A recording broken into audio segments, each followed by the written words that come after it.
জুয়েল ভাইকে আপনি কোন নজরে দেখেন, ফ্রেন্ড নাকি বড় ভাই?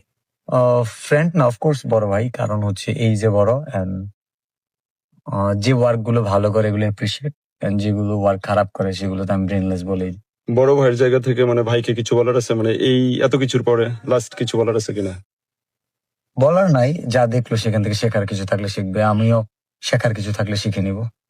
আমরা অডিয়েন্সরা চাই যে আবার যেন অডিয়েন্স একই ফ্রেমে যেন আপনাদেরকে অফকোর্স না, ভাইয়ের সাথে তো একই ফ্রেমে আসবে, ওই সময় অডিয়েন্স মজা নেবে।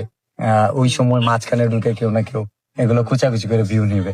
সো মানে অডিয়েন্স অ্যাকচুয়ালি এগুলোই দেখতে অভ্যস্ত, কেন জানি। কারণ অ্যালগরিদম এমন ভাবে সেট করা, সংখ্যাগরিষ্ঠ মানুষ যা দেখবে তাদের কাছে ওই ধরনের ভিডিও আসবে। কেন অন্য সব ভিডিও আসে না?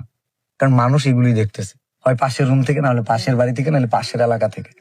এন্ড লোকেশন যে কাভারেজ আছে সেখানে সাজেস্টে এইসব ভিডিও আসতেছে। তার মানে আমরা এইসব দেখতে অভ্যস্ত। We are engage with negativity. আমরা আমরা- ব্যাড কিছুর সাথে কানেক্টেড বেশি হয়ে যাই।